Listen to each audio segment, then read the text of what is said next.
Okay, now let's define the power rule. So the power rule, this is under differentiation.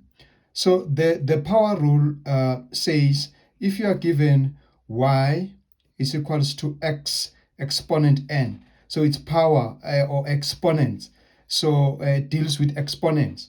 So y is equals to x exponent n.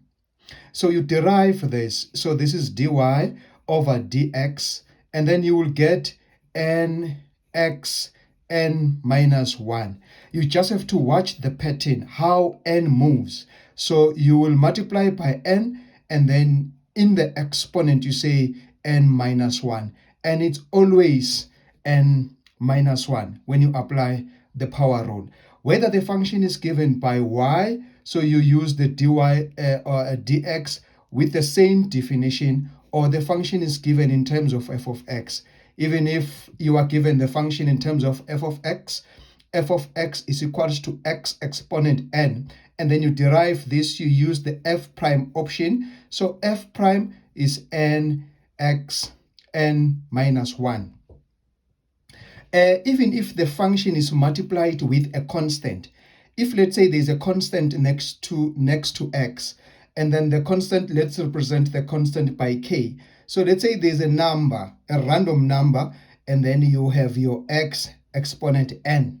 So now the exponent equation has a constant. What happens to this k? So the k will not affect any of this definition of power rule. So when you derive this, dy over dx is equals to, so you keep k, so k is k, and then you multiply it by, and then now you start the process. So it's n x n minus 1.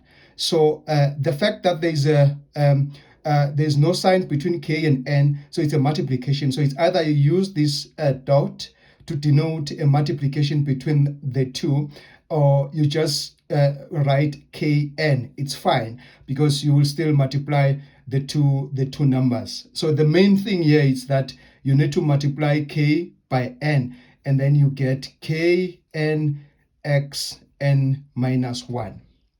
Okay, let's bring numbers here. So let's say you have f of x equals to 5x exponent 4. It's a power rule. Your k is 5. Now you relate this, because differentiation is easier when you relate whatever function that you are given with the original definition. Now you check. This is 5, so this is your k. What is your n? N is 4. And then you derive this. F prime of x is equals to 5, it's not affected, times you bring down 4, so it's 4x4 minus 1. And then now you work out this simple mathematics. So 5 times 4 is 20. And then you have x, and then 4 minus 1 is 3. So your answer is 20x cubed. So that's how you apply the power rule. So sometimes you will be given the power rule in different formats. Sometimes you will be given the power rule in terms using the set form. So like the y is equals to square root of x, something like this. It's always possible to change the square root of x to an exponential format, because with this format it's not clear what is your n, what is your exponent, but these can always be changed to x exponent 1 over 2 if, and then now you can see your n is half.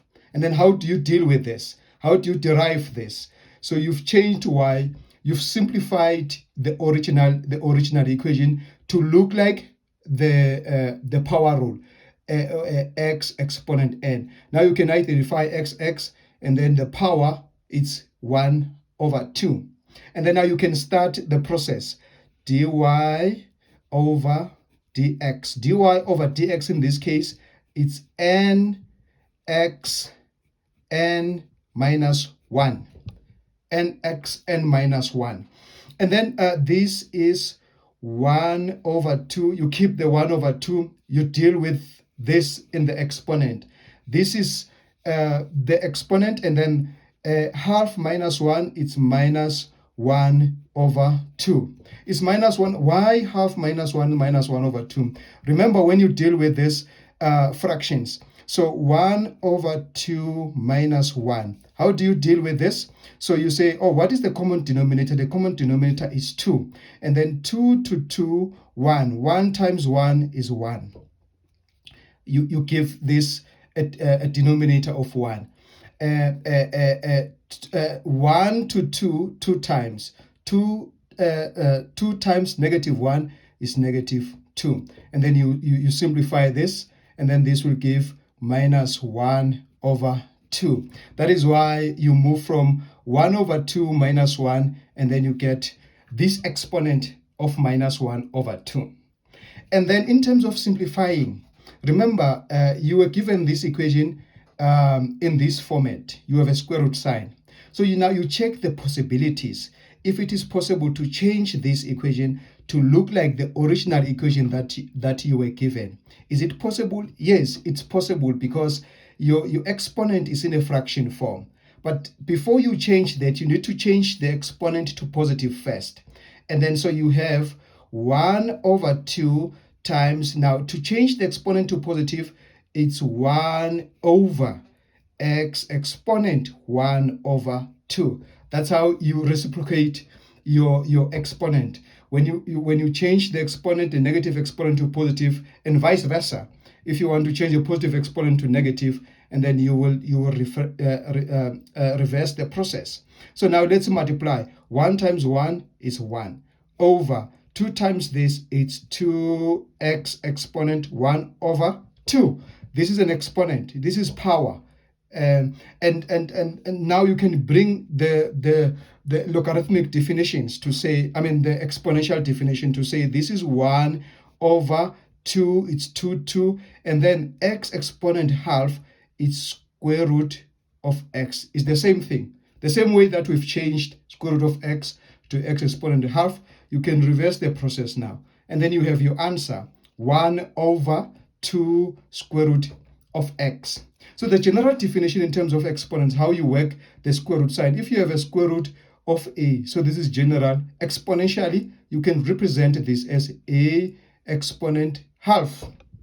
If you have a cubic root of a, it's 3 here, and then a. So remember, when there's nothing inside this space, it's always 1 over 2. But if there's a value specified, and then this will be a 1 over 3 over this value which is inside here. And then if it's fourth root of a, let's say 4a, and then this is a 1 over 4. You can extend this to the nth root of a. So nth root of a generally is a exponent 1 over n. So whether the equation is given in this format, please check the possibility, because that's a mathematical rule to say whatever equation that you are given, you can first check the possibility of simplifying the equation before applying any rule. So this was simplifying. So you simplify this equation because there is no differentiation rule that looks like this with this square root sign, but there is one with an exponential sign. And then now you realize that, oh, I can change a square root sign to exponential form, and then you do that, you differentiate, but then after you need to make sure that you simplify your equation in case. So now you look starting from this point here, is either your multiple choice will have this or will be changed. They will change your final answer to look like this. So that's briefly your power rule. And sometimes you'll be given power rule like in a long equation. So so let's say you are given y is equals to 2x cubed plus 4x squared plus 3. So these are now when you differentiate this, you check this term. This is just a power rule, and this is your k and this is your n. So you derive this separately from from this. No matter how long the equation, you must be able to split the equation, and then you will realize that it's simpler that way to differentiate the equation. So after power rule, we will do product rule. Please watch the next video. Thank you.